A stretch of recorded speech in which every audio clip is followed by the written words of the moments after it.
I'm Farhandala, transformational trainer, and welcome to Elevate Your Life, a transformational podcast, an invitation to take the journey towards your deepest self. It is my intention to inspire you to connect, move, and meditate. We'll tap in, tune in, and dive in, and together learn and reflect from authentic, real, and transformative conversations. Let's get started. Welcome back. I had some time to digest a bit of episode one, and I'm feeling a bit better now that it's out in the world and in my own words. That was really hard, but not as hard as what I'm about to share with you today. Today, I want to discuss what happened the day my mom found out I was gay. And I want to start by saying that my mom came from a pretty sheltered, simple background. She was born in Dar es Salaam, Tanzania, like myself, and she grew up in a household with her immediate family plus many extended family members. Picture this. Her father had 8 brothers and 1 sister. Her home consisted of her parents, 8 uncles, their wives, and their children. Yes, it was a really big house. They also had animals like dogs, cats, and even a donkey. Her simple life included time with her family, friends, going to mosque, the beach, and movie theater. She wasn't versed in politics or news events. Again, she lived a very simple life. Whereas my father grew up under modest conditions. He was quite active in his later years in politics and keeping up with world events. Shortly after marrying my father, we, that is my parents, 2 brothers and sister, migrated to Canada. My dad was a major world event follower who read the newspaper every day and watched the news twice a day. It was always the 6 o'clock and then the 11 o'clock news in our household. Though my mother never really engaged, she did pay attention to what was happening in our world. But till she came to Canada, she never heard of the word gay. She never knew one gay person back home. No one ever said the word gay in our household. We were a religious family that went to mosque regularly. And though there was never anything said against gay people in our faith, there was this unspoken understanding of how my dad felt. It wasn't what he said as much as what he didn't say. Like I said, we were a traditional family in many ways. And as with any traditional family, the values of you must get married, you must have children were expected. I am the youngest of 4 kids. All my siblings were married by their mid-20s, and they were well on their way to starting their families by the time I hit my early teen years. Mind you, there was a big age gap between us, but the pressure came down on me to follow that traditional path very strongly. I finished both my degrees when I was 27. As I immersed into the profession of physiotherapy, which is what I had my educational training in, I was just as invested in my time and energy in my fitness career. I dodged the when will you get married questions with I am really busy working. And I was. I worked full-time as a physiotherapist. I taught fitness classes throughout the week. On weekends, I was often traveling to teach or presenting workshops for Reebok as a Reebok master trainer. I was working on a TV show, writing for different fitness publications. I buried myself in my work, but I loved it. It was also a way to distract myself from facing my sexuality and also answering questions from my parents. Now, when the article with my picture came out in the Globe and Mail, I was in my early 30s. According to my parents, I was getting older and it was time to settle down. My mother often talked about my wedding day. I guess every parent has dreams for their children. My mom had put aside jewelry for my bride. It was the jewelry she wore on her wedding day.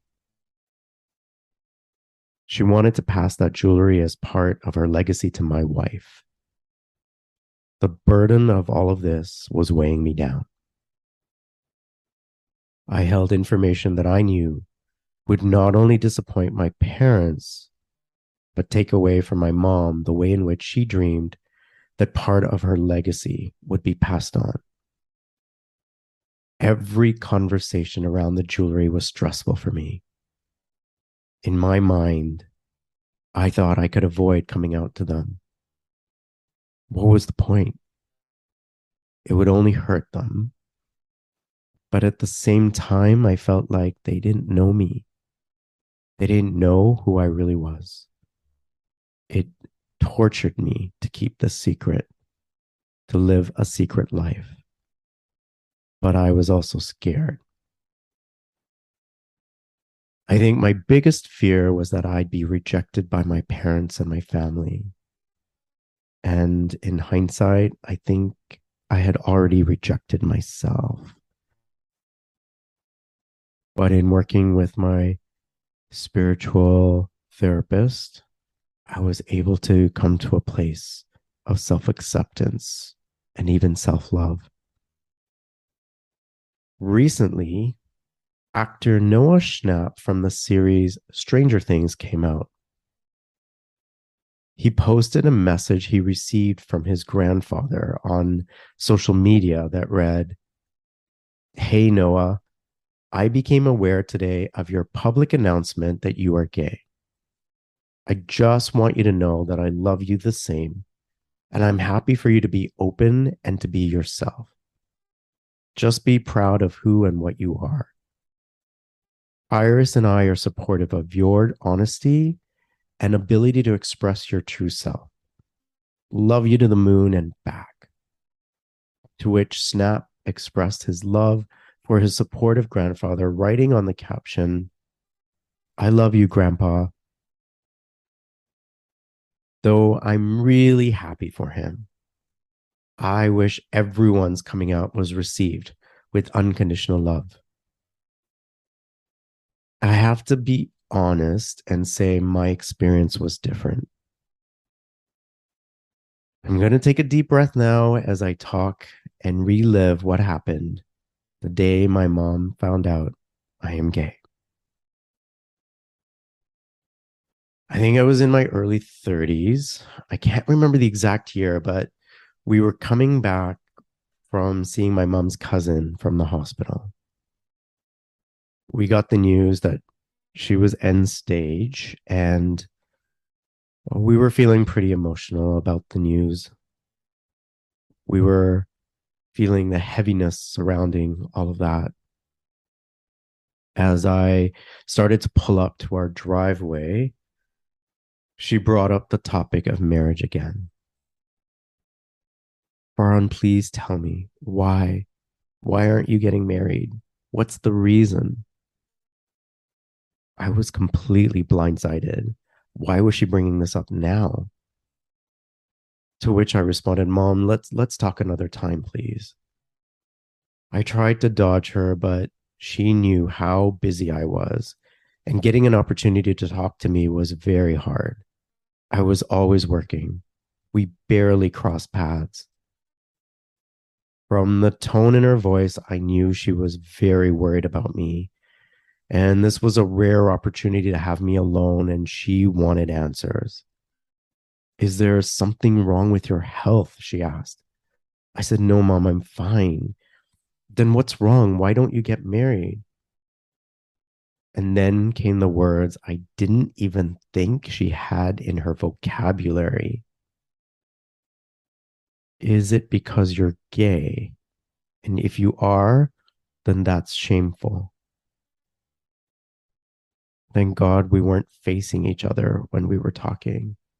I was sitting in the driver's seat, and she was in the passenger seat, but I could see that she was looking down because she wanted to avoid looking at me in the eyes just as much as I was trying to avoid looking at her. My heart must have felt like it stopped. This was it. The conversation I never wanted to have. I wanted to die. I felt like I was dying inside. I was in my car, trapped, couldn't get out of this one. She got me. This was it. Why would you say that? I was going to deny it. That was my first reaction.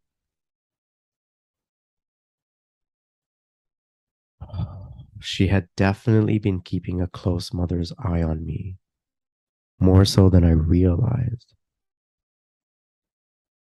She said that she saw on the news that men were getting married to other men, so she figured it was because they couldn't find a woman to get married with. My poor mom, she was so sheltered in many ways. So I took a deep breath and had to explain what it really meant to be gay. I said, Mom, do you know how it is with you and dad and the way you feel about him and each other? Well, I don't feel that way about women, only with men. She said, I didn't know these things existed in this world till we came here, meaning Canada. I don't know what I did in my life to deserve this punishment. And now enter the feelings of guilt. Well, I have to tell your father I can't keep this from him. And I just thought, oh my God, mom, no. Talking to my mom was hard enough. I couldn't handle the questions or the judgments from my dad. My world felt like it was ending. That's what it felt like. I was thinking in my head, I have to move to another city or better yet, another country. That's all I kept thinking about. I have to move, essentially run away. It felt like we were in the car for hours. I have no idea how long we sat there, but I knew that moving forward, nothing would ever be the same again. The rest of that day is a total blur. I wasn't sure how or when mom was going to tell my father, and now that was hanging over my head. And then the shame that I had been feeling became very real because of her words. I had brought shame to her and the family. A gay son for her meant that God was punishing her for something she did. Even though she was religious, this was her interpretation of her God, not because of our religion. I knew that to be true, but I carried the guilt and the shame anyway. And to be honest, I still struggle with that today. I didn't hear the words that Noah Schnaps got from his family. Instead, the projection of my mom's and father's beliefs were put upon me, and I've been carrying the heavy baggage. I realized that once you come out, you need to give your parents time to process. Mom had lost her dreams. I wasn't the son she wanted. I imagine she had all these hopes for me, and much of that was gone. She also learned what it meant to be gay, and I knew that in itself was a lot for her to process. I was the first person to ever come out in our family. This was not something that I wanted to be a trailblazer in by any means. Mom did have the conversation with my dad. Even after he found out, All the conversations were either between mom and dad or mom and myself.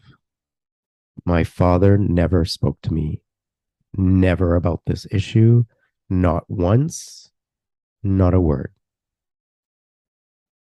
My timelines are blurred, but at some point, she came back to me with my father's reaction. She said, when I told him, his response was, "My son has this problem." I said, "Problem?" I rolled my eyes.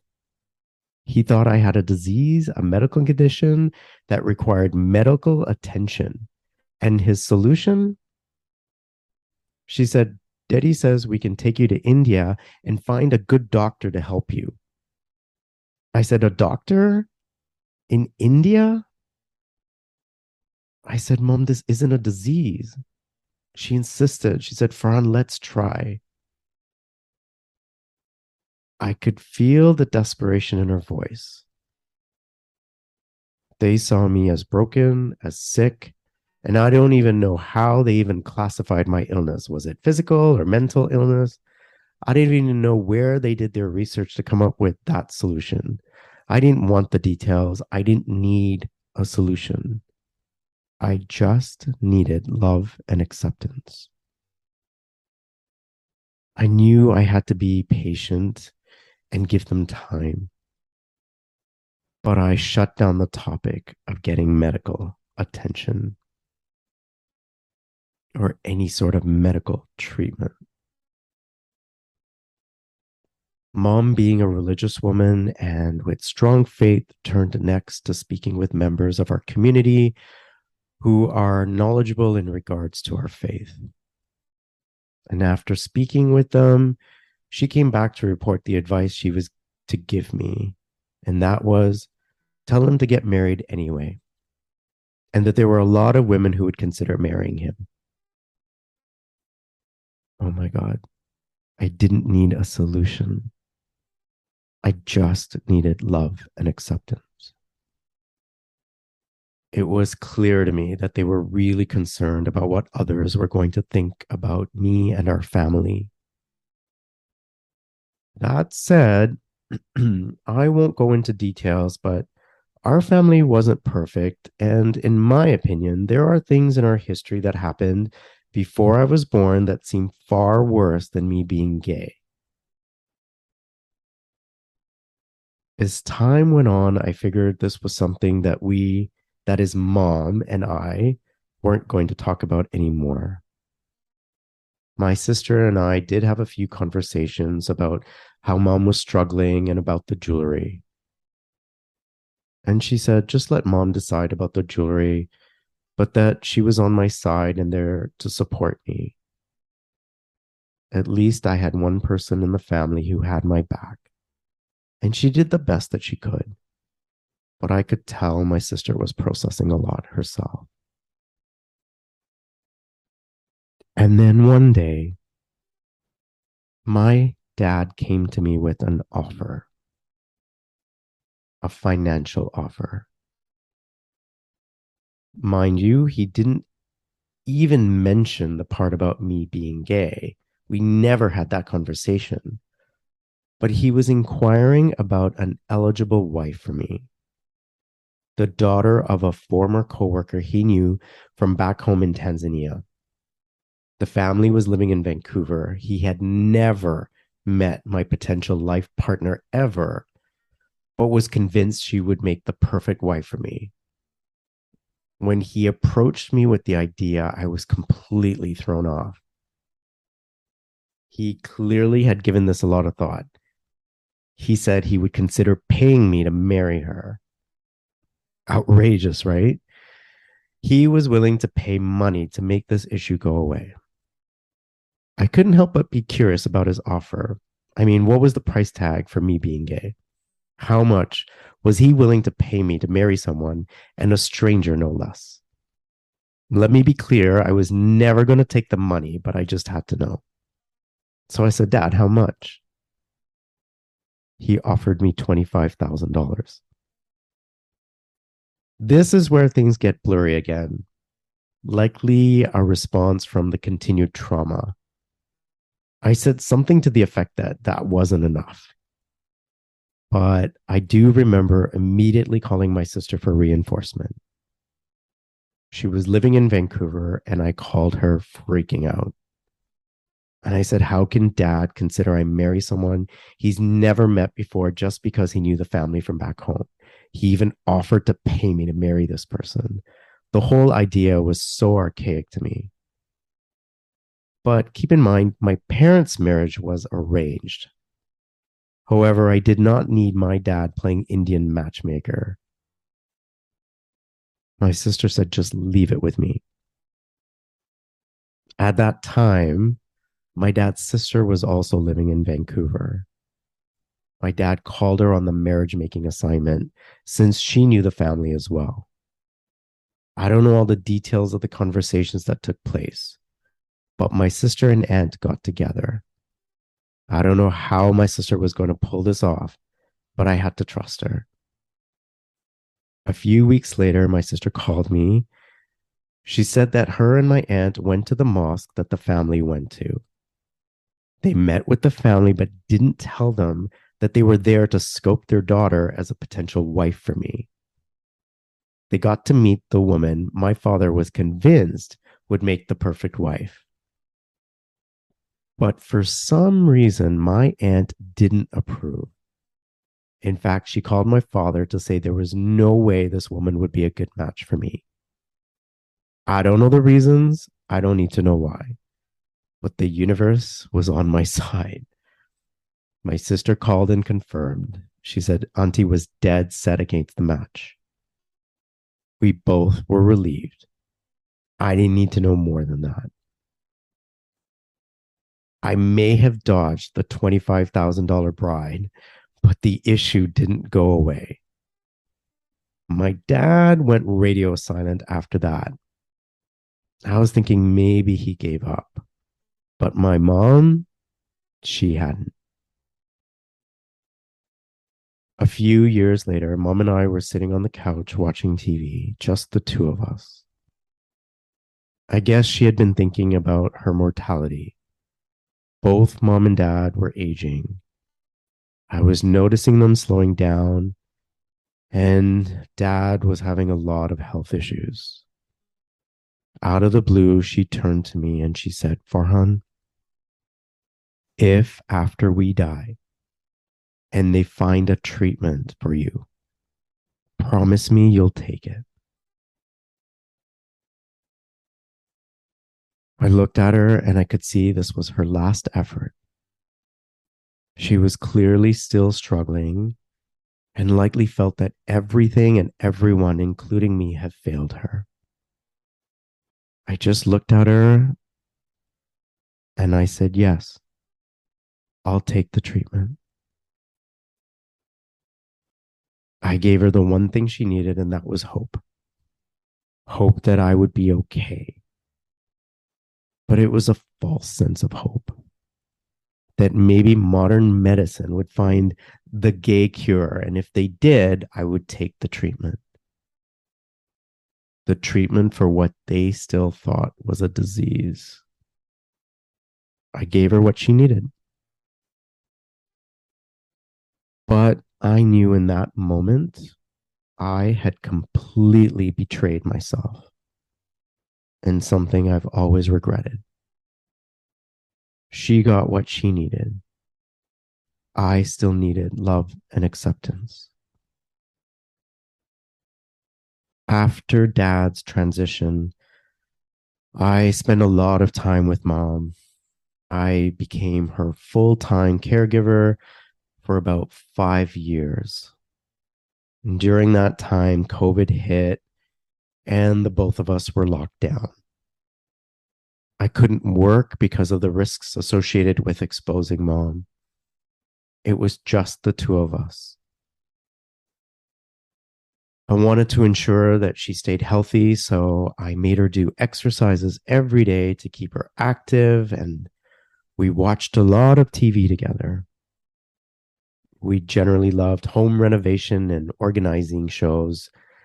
We also watched family sitcoms and reality shows that themed on fashion and makeovers. There were a lot more shows that had queer based characters and themes than when I first came out. I had been out approximately 20 years. And back then, there was very little queer content on TV. Things had changed, and I wanted mom to see that queer people are a normal part of society, that we didn't have a disease, and that I was normal just the way I am. I purposefully put on shows like Queer Eye. When there were two men that were together, I let her know that they were a couple. We watched Nate and Jeremiah on HGTV, two gay husbands and interior designers who have their own show.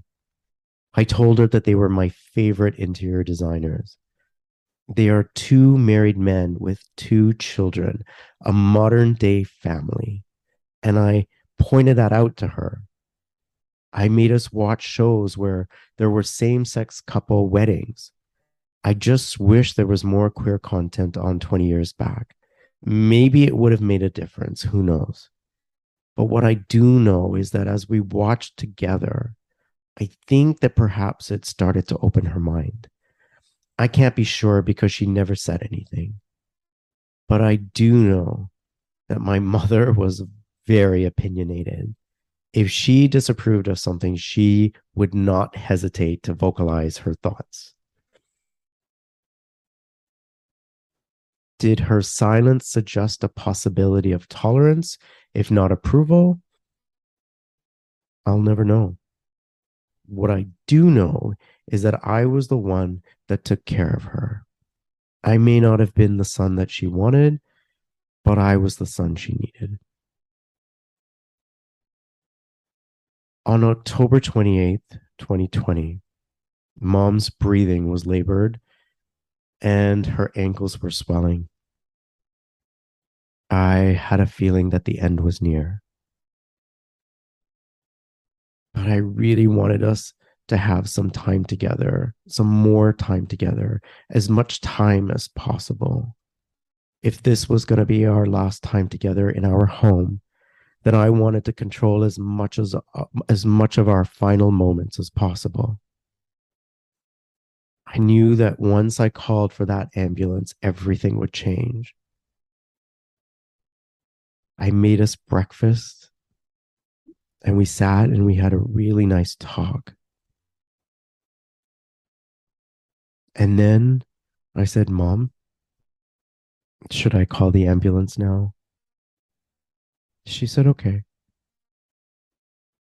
I have made many 911 calls in the past between mom, dad, my grandmother, but this one seemed so final. I took a deep breath and I dialed. While we waited for the ambulance, she was sitting in her wheelchair. And I got on my knees and I put my head in her lap and I started crying. And I said, Mom, am I a good son? And in her typical sarcastic voice, she said, No. And I looked up at her and she said, Did you have to think 10 times before asking me that? As if to say, Why would you even ask me such a question? Isn't it obvious? Even in her final hours, she never lost her wit. And I said, Yes, wiping my tears. I laid my head back in her lap and she rubbed my head like when I was a little boy. I knew what she meant. I guess I already knew the answer to that. Maybe I didn't hear the words that Noah Schnapp received from his grandfather, but maybe this was her way of letting me know she loved me. Maybe I finally felt like I got the love and acceptance I always wanted. Maybe. Mom transitioned the next day. It's been about 2.5 years. So, where am I today? Talking about my experience confirms that I still carry that shame and guilt, but I'm working on it. And I've also been working on giving myself to me, from me, all the love and acceptance I felt I didn't get from my parents. Since mom's transitioning, I've done a lot of reflecting, and I feel like I never really lived my life to my fullest. As I said in episode 1 this year on New Year's Day, I started a vision board. And at the top, I have written a statement for what I want 2023 to be for me. And it reads, I am stepping into my wholeness and living my life to the fullest expression of who I am, authentically and unapologetically. For many years, I dimmed my light, hid, went invisible, especially around my family. I'm still discovering what the expression of my true self feels like, my full, authentic self. And I think sharing my story this way, on my terms, in my words, is a part of the process of stepping into my wholeness. If you've been listening till now, then let me invite you to continue to journey with me as I share with you the evolution of my story. I am curious. I wonder how this is going to all turn out. I'm Farhan Dalla, and this was my coming out story. Thank you for being here with me. There is more to come. I'm Farhan Dalla. Thank you for taking the time to listen to today's episode of Elevate Your Life, a transformational podcast. I hope today's conversation has elevated you in some way and inspired you to connect, move, and meditate. I'd really appreciate your support by following and rating this podcast. Come back soon and join me for another transformative conversation.